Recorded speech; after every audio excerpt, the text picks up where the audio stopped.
안녕하세요. 다 잘 보이시나요? 화면이? 저 글씨도 나올 텐데 잘 안 보이시면 앞자리로 이동하셔도 좋습니다. 자, 이렇게 네 가지 중에서요. 가장 중요한 걸 선택하셨잖아요. 근데 만약에 그 진이라고 하는 그 요술 램프의 그 있죠? 예? 뭐 소원을 들어준다는 그 이야기. 진이가 여러분한테 나타나서 한 가지만 말하면 내가 소원 들어줄게 하면은 여러분은 이 네 가지 중에 뭘 선택하실까요? 대부분 행복이라고 선택한 사람들 중에 행복이라고 선택하지 않고 진이가 와서 내 소원을 물어보면 나는 돈을 얘기할 거라고 하는 사람이 이동이 많았습니다. 건강도 말이고요. 무슨 말이냐면은 우리는 중요하다고 생각하는 것이 있긴 하지만 실제로 우리 일상 매일매일의 삶에서 그 중요한 걸 선택하지 않고 내가 시급하다, 내가 시급하다고 생각하는 거를 내가 필요하다고 생각하는 걸 선택하게 된다는 거죠. 그렇게 해서 평생을 살아요. 그 매일 시급한 걸 선택해서 살았는데 인생을 다 살고 보니까 중요한 걸 선택 안 했네. 진짜 중요한 거는 매일 놓치고 급한 것만 하다가 중요한 걸 잃어버리고 산 삶을 경험하더라는 거죠. 그래서 그 중에 하나가 이제 이 성품이라는 얘기입니다. 성품. 여기 이제 여러분이 카드를 받으셨잖아요. 이 카드가 저희가 이제 만든 성품의 정의예요. 이 단어들 49개가 있는데 이 단어는 사전에 있는 뜻이 아닙니다. 사전과는 전혀 달라요. 비슷한 부분도 있지만 아주 많이 다릅니다. 저희가 왜 이렇게 새로운 정의를 내렸냐면은 이 기존에 우리가 이 사회에서 알고 있는 이 단어의 뜻은 진짜 본질적인 의미를 다 담고 있지 못하다고 본 거예요. 그래서 성경 말씀을 토대로 진짜 이 단어의 중요한 의미가 뭐냐 그걸 한번 살펴본 거죠. 예를 들어서 제일 처음에 나오는 감사라는 단어를 한번 보세요. 감사라는 단어의 정의를 다 같이 한번 또박또박 같이 한번 읽어보겠습니다. 시작. 다른 사람이 내 삶에 어떻게 혜택을 주었는지 말과 행동으로 알려주는 것. 자, 여기서 이 정의에서 좀 우리말이 좀 어색한 부분이 있어요. 잘 안 쓰는 표현이 들어가 있어요. 어디일까요? 혜택도 잘 안 쓰지만은 뭐 문법적으로나 우리말스러운 면에서 어색하진 않아요.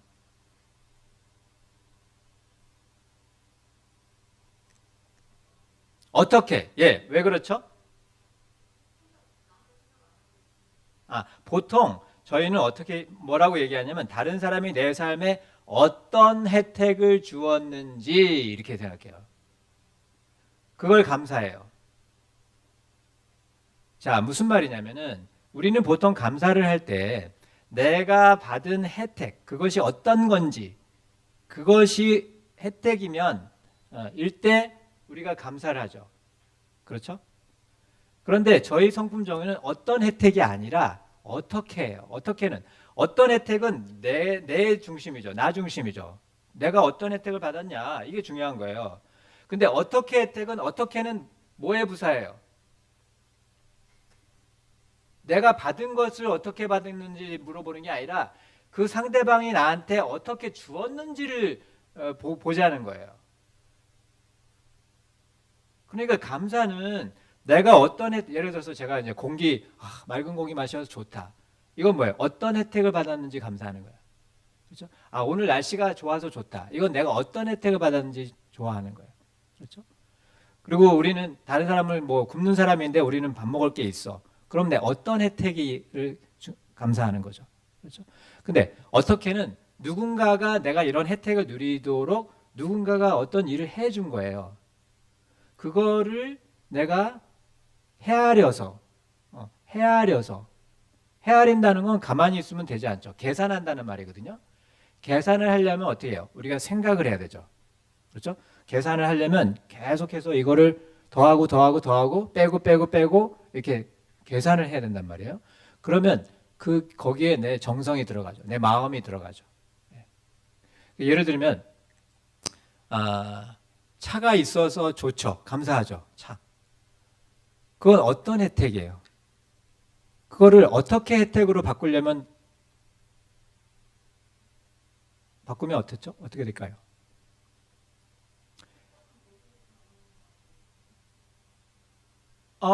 지금 그렇죠.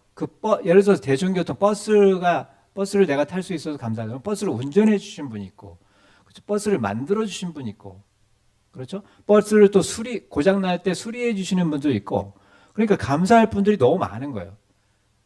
그리고 내 차도 마찬가지죠. 내 차가 이 새 차를 사게 돼서 감사하다 했을 때 그건 한 가지밖에 감사가 없죠. 내가 새 차를 샀어. 아니면 누군가가 사줬어. 그렇죠? 그렇지만은 그걸 사주기 위해서 그 사람이 땀 흘려 일한 수고들, 그렇죠? 그리고 이 자동차를 만든 사람들, 그렇죠? 자동차를 개발한 사람부터 시작해서 디자인한 사람, 뭐 타이어 만든 사람, 뭐 수많은 사람들이 그 안에 있어요. 그러면 이게 어떤 혜택은 몇몇 사람한테만 감사하지만 어떻게 혜택을 헤아리게 되면 감사할 사람들이 넘쳐나는 거예요. 네. 넘쳐나는데 결국 궁극적으로 어디까지 가요? 하나님을 가요. 그 많은 사람들을 누가 만드셨어요? 하나님이시죠. 그리고 그 많은 사람들이 호흡하게 하시는 분이 누구예요? 하나님이시죠. 네. 우리가요, 진짜 비싼 거는 값이 없다 그래요. 공기, 값이 있어요? 없잖아요. 근데 사실은 우리가 가진 어떤 물건보다 제일 비싼 거죠, 사실은. 제일 귀한 거죠. 물론 물은 지금은 이제 수도가 와서 물값을 내지만 그래도 저렴한 편이에요. 그렇죠. 다른 거에 비해서.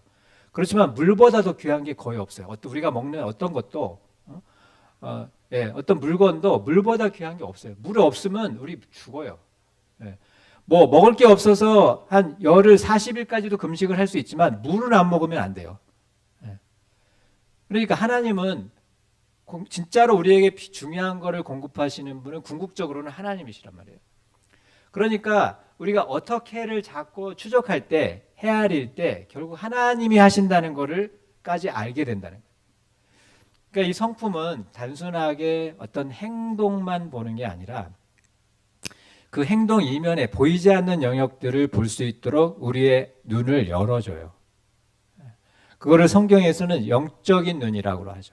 예수님이 오셔서 왜 보지 못하는 사람들을, 시각장애인들을 자꾸 눈을 뜨게 해주셨을까요? 나 이런 능력이 있어. 나 이렇게 힘이 세. 그걸 보여주려고요? 자랑하려고? 아니요. 무슨 말이냐면은 너희는 지금 다 장님들이야. 너희들은 지금 다 보고 있다고 생각하지 이 사람들은 못 보고 사실은 너희들이 다 못 보는 사람들이야. 오히려 못 보는 이 사람이 진짜 보는 사람이야. 하나님을. 그러니까 본다고 하니 너희 죄가 그대로 있다라고 성경에서 예수님 말씀하시잖아요. 차라리 너희가 못 본다 그러면 하나님이 받아주실 텐데 본다고 하니까 하나님한테 너희가 지금 안 오고 있잖아. 그러니까 바리새인과 서기관들이 왜 예수님한테 안 갔어요? 자기들은 본다고 생각했거든. 자기들은 하나님이 보인다고 생각했어요. 율법에서 자기들이 배운 하나님, 모세한테 배운 하나님, 아브라함한테 배운 하나님, 다윗한테 배운 하나님을 자기는 안다고 생각했어요. 근데 예수님이 오셔서 너희들은 몰라. 너희들이 진짜로 안다면 나를 알아봤어야지. 아브라함의 하나님이 나고 모세 하나님이 나고 다윗의 하나님이 난데 너희들 다윗하고 모세, 아브라함은 그렇게 숭상하고 존경하면서 왜 나를 못 알아봐? 너희가 나를 본다고 착각한 거야 라고 말씀하신 거예요. 그래서 훈육도 마찬가지예요. 우리는 내가 우리 아이를 낳았으니까 우리 아이를 내가 안다고 생각했어요. 그렇죠. 네. 그리고 처음 태어나서부터 적어도 18개월 동안 우리 아이는 무능한 자였어요. 무력한 자였어요. 무지한 자였어요. 누군가가 보호자가 24시간 돌보지 않으면 생존이 불가능한 상태였어요. 아주 무력한 상태였어요. 그런데 보세요. 그때 우리 아이가 제일 이뻤어요.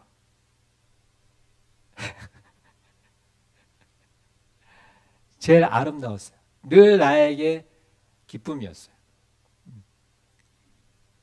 그리고 그때 우리 아이의 입장에서 보세요. 우리 아이는 엄마에게 전적으로 의존했죠. 스스로 생존할 수가 없었어요. 아무것도 할 수가 없었어요.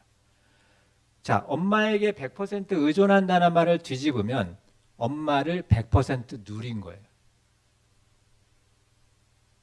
자, 우리가 하나님을 의지해야 된다. 하나님을 의존해야 된다. 이런 말 하잖아요. 그거는 노력으로 되는 게 아니에요. 갓난아기가 엄마를 의지하려고 노력했나요? 아니요. 네. 아, 엄마를 신뢰해야 된다. 노력했나요? 아니요. 아니요. 그것조차 할 수 없었어요.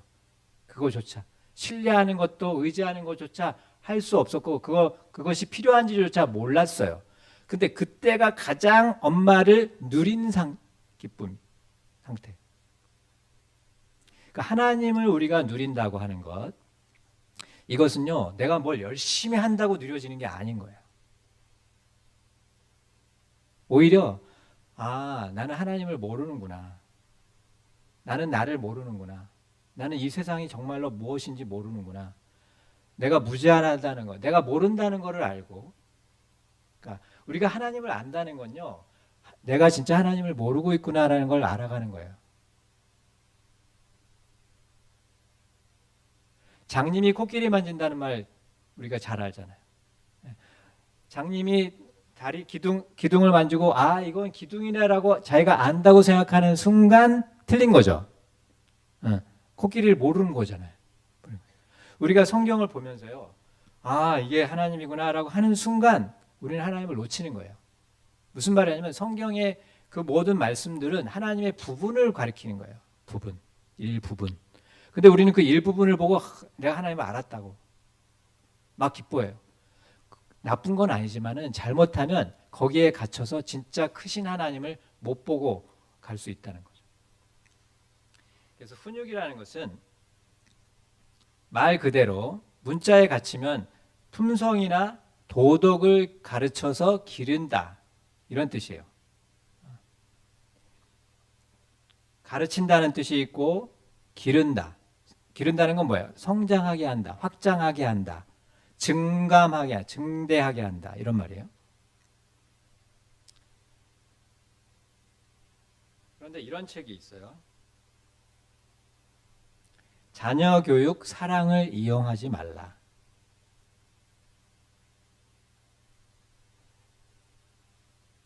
자, 우리가요, 혹시 이런 경험이 있었어요? 자, 엄마가 다 너 사랑해서 그러는 거잖아, 이렇게 얘기하면은 애가 뭐래요? 엄마, 제발 좀 사랑 좀 하지 마. 나 사랑만 안 해주면 나 살 것 같아. 엄마가 날 사랑하기 때문에 나 죽을 것 같아. 이상하잖아요? 아니, 엄마는 지금 아이를 사랑하는데 그 사랑을 기뻐하고 누려야 될 아이는 죽겠다는 거야. 그 사랑이 너무 힘들다는 거야.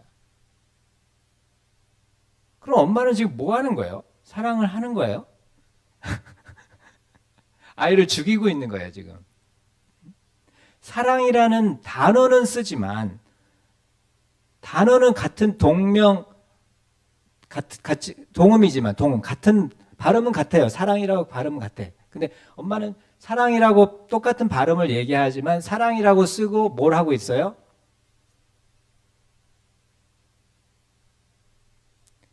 경멸하고 무시하고 부끄러워하고, 너만 없었으면 엄마가 명예로울 텐데, 영광스러울 텐데, 너 때문에 이렇게 불명예스럽고 영광이 가려워지고 있다. 그러니까 네가 바뀌어야 돼. 너만 고치면 나는 다시 영광을 회복할 수 있어.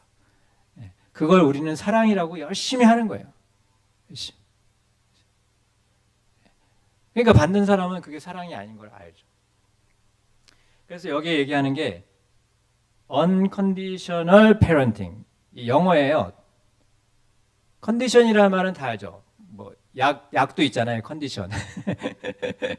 근데 이 컨디션이라는 말이 on이 붙으면은 원래 컨디션이 조건이라는 말인데 on이 붙으면 조건이 없다는 말이 돼요. 근데 이 컨디션에 컨디션드 해가지고 이걸 동사로 써서 이게 수동태로 만들면 사전 조건이 없는 거예요.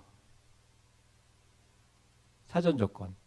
그 다음에 unconditional 그러면 사후 조건이 없어요. 자, 여러분 결혼하실 때 서약 다 하셨죠? 결혼식 때, 예배 때. 자, 근데 재밌는 것은 결혼 서약에요. 사전 조건이 없어요. 그리고 사후 조건도 없어요. 내가 당신을 남편으로서 또 아내로서 사랑하겠습니다라고 약속을 했어요. 약속을 하잖아요. 근데 약속을 하는데 내가 만약 이 약속을 어길 시에는 어떠한 처벌을 받겠다라는 조건이 없어요. 조건 달고 서약하신 분 계세요? 결혼하실 때? 그리고 그 또 사전 조건. 당신이 내가 결혼하기 전에 나한테 이렇게 해줬으니까 내가 당신과 결혼해서 영원히 사랑하겠습니다. 이렇게 사전 조건도 없었어요. 있었어요? 있었으면 결혼이 안 되죠. 그 조건을 걸었다 그러면. 그렇죠? 근데 사실 속으로는 있었을지 몰라요. 당신이 돈이 많아서 뭐 아니면 당신이 내가 결혼하면 잘해줄 것 같아서 그 조건 때문에 내가 결혼합니다. 그런 마음 사실 있었죠. 우리가 감췄지만 그 조건은 없어요. 근데 재밌는 것은 사후 조건이 없다는 거예요. 왜 없을까요? 지금 생각하면 좀 있었으면 좋았을 뻔했죠. 응? 이 결혼을 했는데 내 배우자가 좀 제가 속된 말 하니까 겁대가리가 없네. 어? 아니 날 사랑한다고 해놓고 안 사랑해도 두려워할 줄을 모르네. 무서워할 줄 모르네. 그게 좀 힘들지 않았나요? 저만 그랬나? 근데 왜 사후 조건이 없는지 아세요? 사후 조건이 숨어 있습니다. 이 약속을 지키지 않으면 죽는다는 거예요. 이걸 죽음의 서약이라고 합니다. 하나님이 우리와 계약을 맺으셨어요. 혼인 계약을 맺으셨어요. 근데 하나님도 똑같이 하셨어요. 아무 조건이요, 사후 조건이 없어. 그 무슨 말이에요? 내가 이 약속을 지키지 않으면 하나님이 죽겠다는 거예요. 자, 그럼 하나님은 죽으실 수 있나요? 죽으실 수 없죠. 그러면 그 약속을 지키겠어요? 안 지키겠어요? 지킬 수밖에 없죠. 약속을 안 지키면 죽는데 죽지 않으시니 약속을 지킬 수밖에 없잖아요. 근데 더 재밌는 건 그 하나님이 죽었어요.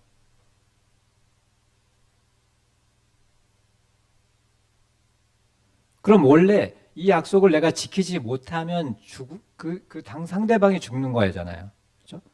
내가 지키지 못했으니까 죽는다 하는 건데, 근데 예수님이 죽어버렸네? 그럼 예수님이 내가 약속을 못 지켰으니까 죽었다는 거예요? 아니요. 오히려 우리 상대방이 약속을 지키지 않았어요. 우리가 약속을 지키지 않았어요.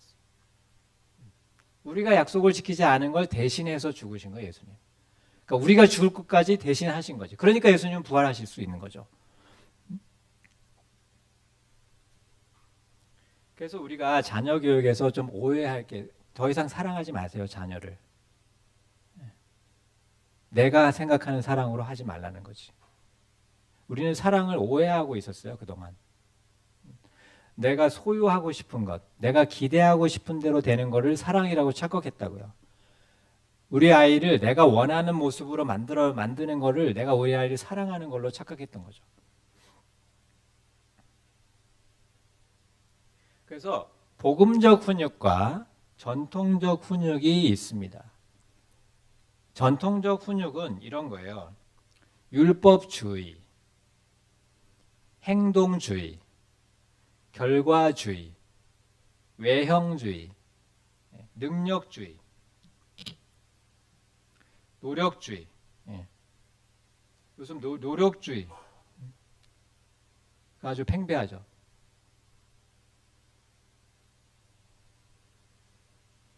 너는 왜 성공 못했는지 알아? 노력 안 해서 그래. 이런 공격들이 엄청나요. 그리고 성공한 사람들은 자기가 노력해서 됐다는 거지. 자, 여기 겸손을 한번 보세요. 세 번째 성품입니다.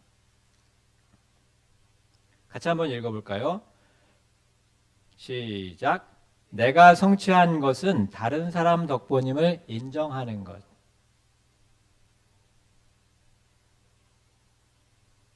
자, 제가 오늘 여기에 모임에 제 시간에 도착했습니다. 제가 일찍 출발하고 제가 서두르고 해서 도착한 걸까요? 네, 맞지만 동시에 틀립니다. 그게 전부가 아니니까요. 누군가가 저희 집에서 여기까지 오는 도로를 닦아놨어요. 아스팔트 길을 닦아놨어요. 그래서 한 시간 만에 올 수 있었어요. 그렇지 않으면 걸어오거나 뛰어와야 돼요. 그렇죠? 그러면 제가 어제쯤 출발했어야 돼요. 어제쯤. 그리고 누군가가 이런 제가 타는 차를 만들어주지 않았더라면, 그렇죠. 그리고 누군가가 신호등을 만들어주지 않았더라면, 제가 이렇게 질서 있는 길을 통해서 올 수도 없죠. 중간에 막 얽히고 설켜가지고 신호등이 없으니까 네가 먼저 가 내가 먼저 막 다투고 그런데 막 갇혀가지고 나올 수도 없어. 언제 그게 풀려날지도 모르고. 그러니까 제가 어떤 일을 이룬다고 하는 것은 수많은 사람들의 노력과 땀과 수고의 결과를 제가 혜택을 누렸기 때문에 가능해지는 거죠. 심지어 아이들이 공부를 해서 좋은 성적을 내는 것도 우리는 어떻게 생각하냐면 그 아이가 공부를 열심히 해서 좋은 성적이 나왔다. 근데 그 아이가 뭘 봤는데? 책을 봤죠. 그 책을 누가 만들었어요? 누군가가 만들었겠죠. 그리고 그 책을 쓴 저자는 또 그 책을 어떻게 만들었겠어요? 누군가가 만들어 놓은 자료들을 또 토대로, 재료로 그걸 조합했겠죠. 그러니까 그렇게 따지고 들어가면은 우리의 어떤 작은 성취라고 하더라도 그 성취에 기여해 준 사람들이 정말 우리가 숫자로 셀 수 없을 정도로 많은 거죠.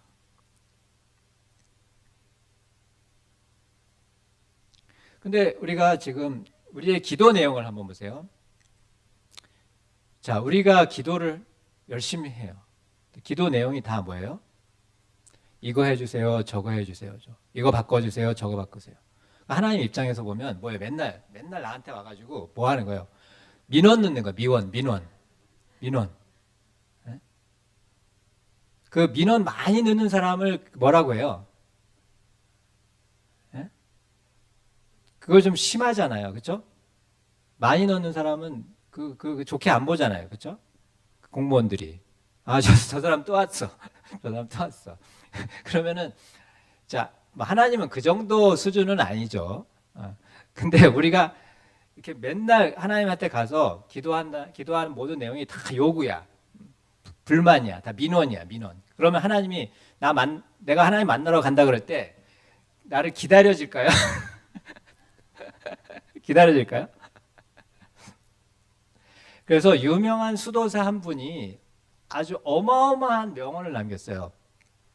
우리가 딱 한 가지 기도해야 한다면 그것은 감사 하나로 족하다. 인생을 통틀어서 기도를 한 번밖에 할 기회가 없었다. 만약에 그러면 그 기도는 감사하면 족하다. 그 무슨 말이에요? 감사라는 건 뭐예요? 하나님 잘하셨어요. 하나님 최고. 하나님 고칠 게 없어요. 하나님 부족할 게 없어요. 하나님 아쉬울 게 없어요. 그 다윗이 한 말이에요. 여호와께서 나의 목자심이 내게 부족함이 없다다. 그게 공동번역인가에 보면 아쉬울 게 없습니다. 저는 아쉬운 게 없습니다. 그러니까 우리가 하나님에 나갈 때마다 아쉬운 게 없는 사람으로 나가야 되는 거예요. 근데 우리는 너무 아쉬운 게 너무 많을 때마다 하나님께 나가. 그렇죠? 아이도 마찬가지예요. 아이도. 우리가 언제 아이하고 엄마 눈 봐. 눈 똑바로 봐. 엄마 지금 중요한 얘기 하는 거야. 잘 들어. 라고 하는 얘기가 뭐예요? 너는 아니다야.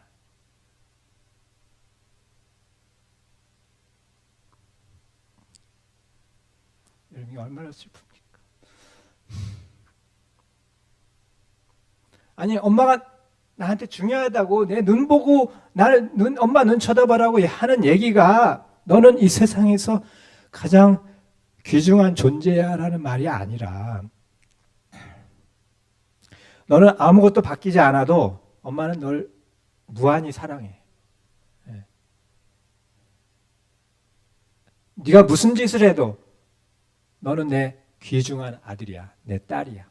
그건 변하지 않아. 예. 너는 엄마의 편이야. 엄마는 너 편이야. 너를 응원하는 자야. 라는 말을 똑바로 쳐다보라고 그러고 얘기를 해줘야지. 그렇죠?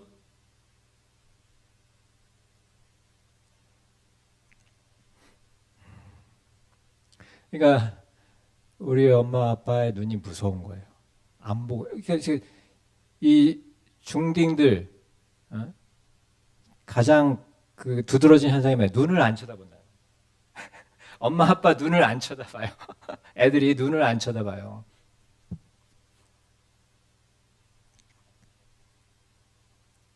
심지어는 중학생들 그 줌 모임을 하는 줌 수업을 하는데 어떤 애들은 이렇게 화면에 자기가 눈이 안 나오게 이렇게 머리만 뒤통수만 이렇게 보여줘요. 보고 싶지 않다는 거지 눈을. 그 정도로 상처가 큰 거예요. 어른들하고 눈을 마주쳐봐야 자기한테 돌아오는 소리가 좋은 소리가 하나도 없었던 거예요. 어마어마한 상처 속에서 살아가는 거죠. 우리나라가 청소년 자살률이 세계 1위입니다. 하루에도 많은 청소년들이 지금 자기 생애를 끊고 있어요. 교회가 이렇게 많다고 우리가 자랑할 수 있나요? 한국의 기독교가 이렇게 발전했다고 우리가 자랑할 수 있나요? 그게 다 이 우리 전통적 훈육에 갇혀 있어서 그렇습니다. 율법적 훈육. 이제는 이 복음적 훈육으로 돌아가야 되는 거예요. 율법적 훈육이라고 하는 것은 항상 뭘 주냐면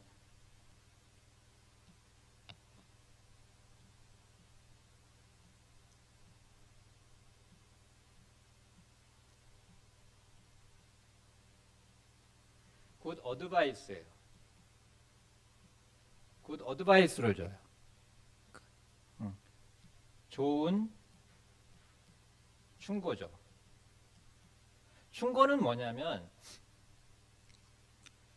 너는 고쳐야 돼 라는 뜻이에요. 고쳐야 돼. 지금의 모습으로는 너는 수용될 수 없어. 환영받지 못해. 바뀌어야 돼. 이런 거죠. 그러니까 항상 이거는 요구를 하게 돼 있어요. 그래서 그 사람이 이 충고를 듣고 바뀌었어요. 그러면 이 충고를 준 사람이 또 이제 어떻게 할까요? 또 이제 바뀌어야 될 2번. 1번 충고를 이게 실천하면 2번 충고가 기다리고 있어요. 그 2번을 마치면 3번 충고가 기다리고 있어요. 그러면 이 아이의 입장에서는 어때요? 나는 늘 부족하구나. 나는 이 상태에서는 영접을 못 받는구나.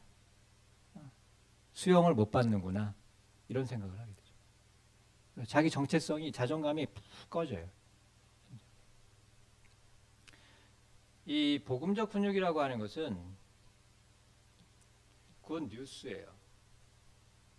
굿 뉴스. 좋은 소식이죠. 이 소식이라는 건 뭐예요? 누군가가 이룬 업적이에요. 누군가가 이룬 일, 누군가가 이룬 사건.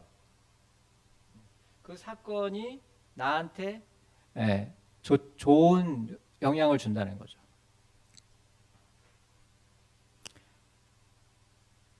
내가 할 게 없어요. 전쟁에서 우리 왕이 전쟁에 나가서 이겼어요. 그럼 국민들의 입장에서는 뭐예요? 이겼다는 승전 소식을 받았어요. 할 게 없죠. 할 게 없죠. 뭐 해야 될 거 없어요. 근데 해야 될 건 없는데 뭘 하게 돼? 기뻐하게 되죠. 기뻐하라고 요구한 게 아니에요.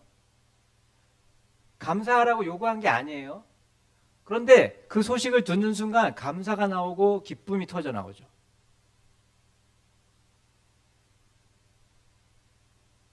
자, 감사하라. 범사에 감사하라. 쉬지 말고 기도해라. 기뻐해 항상 기뻐하라 라는 명령을 듣고 하는 것하고,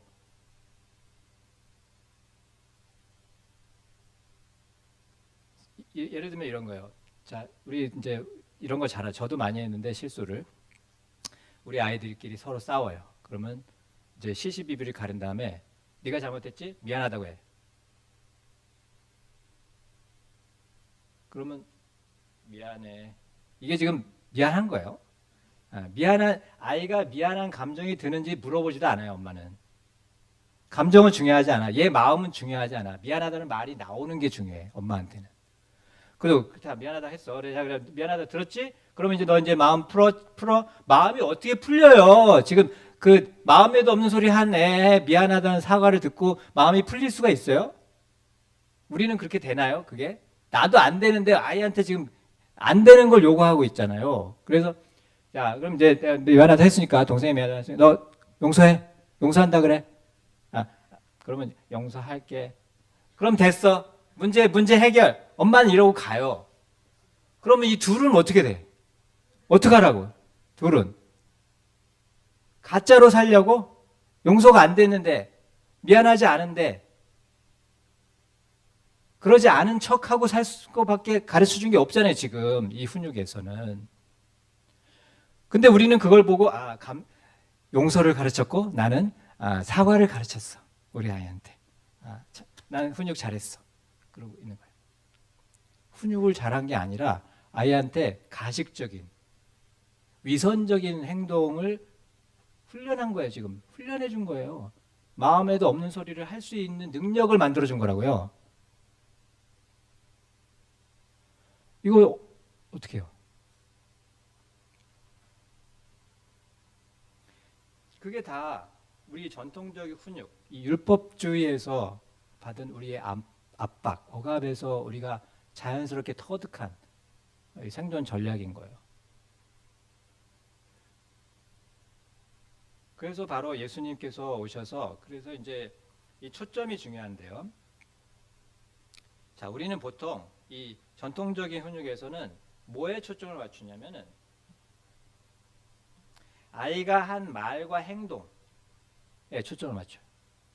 그래서 좋은 행동을 하면 플러스 점수를 주고 안 좋은 행동을 하면 마이너스 점수를 가산해. 그래서 아까 제가 말했습니다. 미안하다고 해야지, 고맙습니다라고 해야지. 이 감사도 마음이 없어도 감사를 하는 걸 가르쳐줘요. 진심으로 우러나서 고마워서 하는 감사가 아니라 그게 왜 그러냐면 하라를 지키는 거 방식으로 아까 전쟁에서 이기면 감사가 저절로 나오죠. 좋은 소식을 들으면 감사가 저절로 나오죠. 이거를 모르는 거예요. 자, 이럴 때 우리 부모의 사랑이 달라졌어요. 대학생 100명이 응답해요. 제 학업 성적이 좋았을 때 엄마의 사랑이 달라졌대요. 제가 운동을 열심히 했을 때, 제가 다른 사람을 배려했을 때, 제가 부정적인 감정을 참았을 때 엄마의 사랑이 달라졌다. 엄마가 저를 더 친절해졌다. 쉽게 말하면 친절해졌다는 얘기예요. 더 친절해졌다. 더 상냥해졌다. 이 말이에요. 근데 내가 부정적인 감정이 있는 것을 왜 그런 부정적인 감정을 갖게 됐는지 궁금해 주지 않아요. 그리고 그 부정적인 감정을 가졌을 때 얼마나 힘들었는지, 얼마만큼 힘들었는지 물어보질 않아요. 그러니 이런 엄마의 그 달라진 친절과 상냥함을 받았을 때 그게 기쁠까요? 기쁘지 않죠. 그래서 아이들이 혐오심이 생기는 거예요. 증오심이 생기는 거예요. 이건 아닌데.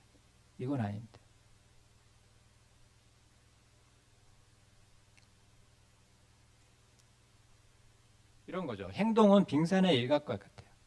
그 나머지에 대해서는 관심이 없어. 이 마음에 대해서. 그래서 우리들 흔히 부모들이 하는 말이 뭐냐면 우리 아이는 예전에는 참 착했는데 얌전하고 옷도 깔끔하게 입고 그런데 지금은 친구들을 따라 하느라고 달라졌어요. 이런 말이 막 많아요. 근데 이 상담 교수님이 뭐라고 얘기하냐면 어릴 때부터 당신의 아이는 당신이 시키는 대로 옷을 입고 당신이 시키는 대로 행동하며 당신이 하라고 한 말을 그냥 행동으로 옮긴 거예요. 그는 다른 누군가가 하라는 대로 해왔죠. 이게 길들여진 거예요. 누군가 자기 생각으로 살지 않고 누가 시키는 대로 하라는 대로 하는 거에 익숙해진 거예요. 근데 이제 지금도 마찬가지라는 거죠. 아이가 변한 게 아닙니다. 그는 여전히 다른 누군가가 하라는 대로 하고 있어요. 단지 문제는 다른 누군가가 이제 어머니 당신이 아니라 친구로 바뀌었을 뿐이라는 거예요. 그러니까 아까 순종 얘기하시는데 훈육 얘기하죠. 순종이 저희가 순종을 가르칠 때는 그냥 말 그대로 따라하는 걸 순종을 가르친다고 하지 않습니다. 그러니까 부모나 어떤 권위자의 지시를 받았을 때 그 지시의 의미를 알아야 돼요. 왜 그 권위자의 의도를 아는 게 더 문자보다도 그 의미가 중요합니다. 그래서 성경에서 문자는 죽이고 영은 살린다는 말이 있잖아요. 그 성경을 문자 그대로만 읽으면 다 죽어요.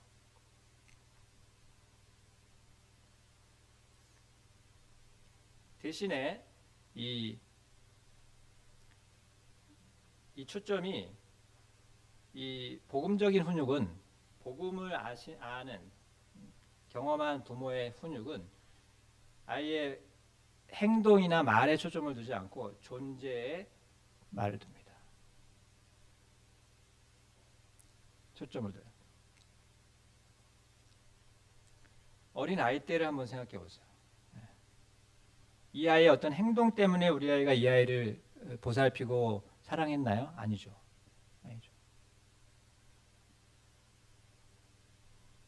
그래서 우리는 아무 이유 없이 아이를 사랑해야 한다.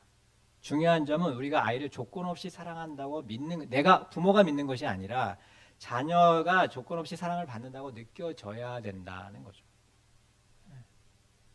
그러려면은 내가 지금 우리 아이를 사랑한다고 생각했다는 이 사랑이 아니다는 걸 깨달아야만 가능합니다.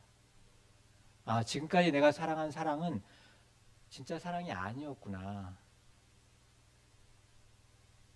심지어는요, 우리가 다 하나님을 사랑한다고 하잖아요. 근데 그 하나님을 사랑한다고 하는 우리의 모든 사랑에 내가 사랑이라는 의미로 생각하는 모든 행동이 과연 하나님이 사랑으로 느끼느냐도 생각해 봐야 됩니다. 구약의 이스라엘 사람들이 하나님을 사랑한다는 마음을 해서 희생제물을 엄청 갖다 바쳤어요. 그런데 하나님이 뭐라 그래요 나중에? 제발 좀 그만 가져와라. 우리 아이들이 엄마 제발 날 그만 사랑해라고 하는 거가 똑같아. 너의 그 희생제물이 내 앞마당을 더럽힐 뿐 냄새만 난다. 냄새만. 역겹다. 아주 엄청 혐오적인 표현을 쓰셔요. 아니 이스라엘 백성들은 정말로 하나님을 사랑한다는 마음으로 갖다 바쳤는데 하나님은 그게 역겹다라고 거부하시는 거예요. 그러니까 우리가 지금 내가 사랑한다, 뭐 한다 했던 그 모든 나의 행위들이 과연 성경에서 계시하고 있는 그 사랑의 의미를 담고 있는지를 우리가 한번 살펴볼 필요가 있죠.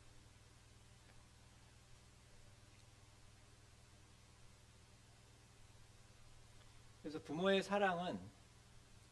사랑이 이 율법주의 전통적 훈육에서는 노력으로 획득해야 돼요. 내가 부모님 말씀 잘 들어야 사랑을 계속 받을 수가 있어. 어기면 안 돼요. 근데 이 복음적 훈육에서는 거저받는 선물이에요. 거저받는 선물. 내가 뭘 해서 부모님의 사랑을 받는 것이 아니라 내가 하지 않아도 받을 수 있는 게 부모님의 사랑이다. 라는 것까지 보여주는 거죠. 근데 우리는 이 사랑을 거저 주는 선물 같은 사랑을 언제까지만 해요? 이 애가 말이 터지기 전까지만 해. 말이 터지고 나서는 너 이제 말귀 알아들었지? 네, 내가 시키는 대로 해야 돼. 네. 그동안에는 말귀 못 알아듣는 거라고 생각했으니까 요구를 안 했던 거예요. 근데 아이가 말을 하네? 아, 얘가 말을 하네? 그러니까, 아, 말귀 알아듣는 거였구나. 그러면 너 이제 와. 엄마가 너한테 요구하는 게 많아. 지금은 못 알아들 것 같아서 지금까지 참은 거야. 이게 된 거야. 이때부터 이제 진짜 사랑을, 근데 재밌는 건요. 하나님이 이 3살 이전까지 기억을 못하게 만들어놨어요, 인간을. 신기하지 않아요? 인간이 유일하게 하나님과 같은 조건 없는 사랑을 받는 시절이 영세부터, 태어나서부터 거의 2~3살까지인데, 2년, 3년인데, 그 사이에 받은 그 무조건적인 사랑을 아무도 기억 못해. 여러분 기억나요? 2~3살 때 내가 엄마 젖 먹다가 엄마 저 깨물었어. 그거 기억나요? 안 나요. 내가 똥 싸가지고 뭐 엄마가 치운 거 냄새 난다고 막, 근데 냄새 나는데도 나는 냄새 나 죽겠는데 엄마는 아 이뻐 그러고, 아니 난 냄새 나서 싫어가지고 울고 했는데 엄마는 그걸 치우면서 이쁘다고 그러네. 그리고 남자 아들 같은 경우는 막 기저귀 가는데 막 쉬를 갈기잖아요. 그럼 아이 그래 저 애가 셋입니다. 아들들의 딸 하나. 근데 이제 손자들 봐요. 며느리가 제 딸이 이제 8월 달하고 12월 달 올해 자녀를 첫 손주를 보게 됩니다. 근데 그게 중요한 게 아니라 지금 이 중요한 경험이잖아요. 조건 없는 사랑을 받았으니 경험을 해야 줄 거 아니에요, 그죠? 근데 이거를 우리가 까먹네요, 다 망각했어요. 왜 그럴까요? 하나님 만나라고. 우리가 이걸 기억하고 할 수 있으면 하나님 없어도 되잖아요. 이걸 기억 못하게 만들어 놓으셨어요, 하나님. 왜? 하나님을 만나서 하나님한테 배워야 되니까. 이 진짜 사랑을. 그것도 그 무조건적인 사랑이지만 내 자식이니까 했던 거 아니잖아요. 했던 거잖아요. 다른 자식이면 그렇게 못 하잖아요. 그러니까 이것도 무조건적인 사랑은 아니었던 거죠, 사실은. 그 형태는 띄었지만. 그래서 이렇게 우리가 이 복음적인 사랑을 알게 되면은 새로운 차원의 새로운 신세계가 열립니다. 그래서 제가 이게 이렇게 내용이 굉장히 많은데 이거 이제 끝내야 돼요. 그래서 자 여기 보세요. 이 브리엘이라고 이게 500년 전에 그려진 그림이에요. 여기 한 250명 정도의 아이가 나오고 한 90개 이상의 놀이를 하고 있어요. 어마어마합니다, 이 그림이. 근데 여기 보세요. 지금 이게 목마 타기, 뭐 등 타기, 뭐 이런 거 굴렁쇠 굴리기, 뭐 여러 가지 이런 거 우리도 했잖아요. 이런 것도 있고. 근데 여기 보세요. 뭐 하고 있는 것 같아요? 양쪽에 아이들이 앉아 있어요. 그러면서 가운데 아이들이 지나가는데 다리로 아마 방해하는 것 같아요. 그죠? 방해를 무릅쓰고 길 건너가는 게임을 하는 거죠. 쉽게 말하면 놀이를. 그러니까 지금 이 두뇌는요. 우리의 두뇌는 이 몸의 활동에서 활성화가 된대요. 특히 청소년기 성장기 때는. 근데 우리는 가장 그렇게 움직여서 뇌가 발달해야 될 시기에 어떻게 해요? 딱 앉혀놓고 꼼짝 마, 밖에 나가지 마, 책만 봐. 이 지식으로만 두뇌가 발달하는 줄 알고 그걸 시킨 거예요. 그러니까 애들이 폭발하는 거라고요. 미쳐버리는, 쉽게 말하면 미치는 거예요. 밖에 나가서 저렇게 하루 종일 뛰어놀다가 엄마가 밥 먹으라 그래야 돌아오던 그렇게 뛰놀아야 되는데 지금 그러고 있는 거예요. 그래서 요새 달리기가 유행이잖아요. 그래서 노인들도 달리기를 해야 두뇌 회전이 빨라진다고 얘기를 하는 거예요. 왜냐하면 달릴 때 이 온몸에 이 감각이 정보가 들어오잖아요. 수많은 정보가 입체로 들어오잖아요. 입체로. 시각 정보, 청각 정보, 촉각 정보, 후각 정보도 들어오고 이 어마어마한 정보량이 실제 정보들이 들어오니까 여기서 뇌가 처리해야 될 게 엄청난 거예요. 그러니까 뇌가 활성화가 뭐 엄청 되는 거죠. 그런데 보세요. 책상에 앉아가지고 이렇게 뭘 영상만 봐요. 그럼 눈만 작동하, 눈하고 귀만 작동하잖아요. 그 정보가 많이 들어오는 것 같아도 되게 한정적이에요. 종합적인 입체적인 정보가 들어오는 게 아니라고요. 그래서 그런데 우리는 이거 힘들죠. 애들 학원 보내고 뭐 해야지 밖에서 마음대로. 근데 보세요. 이 놀이라는 게 뭐 재밌는 게 뭐냐면 정해져 있는 게 없어요. 나가서 뭐 하고 놀까라고 서로 의논을 해야 돼. 그렇죠? 그리고 또 옛날에 어제 했던 거 할까 지겨워. 새로운 거 하자. 아이디어를 생각해야 돼. 창의적이 되죠. 그리고 어떤 애가 막 의견을 내. 그러면 누구 거를 채택할지 서로 토론을 해야 돼요. 합의. 그리고 타협. 사회성이죠. 이걸 다 배운 거예요. 우리가 학교에서 배운 게 아니에요. 진짜 삶의 중요한 진리를 이 밖에 나가서 놀면서 배웠던 게 우리라고요. 근데 지금은 그런 거 다 중단시키고 학원 가서 교실에서 의자에 앉아서 그것도 답답한 공간에서 여러 명이 자기 공간 조금 이렇게 움직일 수도 없는 공간에서 집중을 하게 하니 얼마나 힘들겠어요.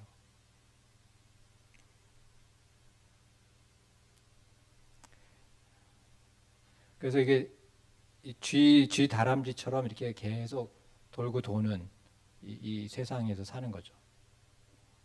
첫 번째, 교육을 받아라. 이왕 받을 거면 좋은 교육을 받아라. 강남으로 가라. 대치동으로 가라. 뭐 이러잖아요. 그다음에 직장을 가져라. 이왕 직장 가지려면 좋은 직장, 대기업으로 가라. 또 그러면 직장을 갔으면 되도록 많이 받아라. 연봉 늘려라. 연봉 킹이 되라. 또 많이 벌었으면 많이 쌓아둬라.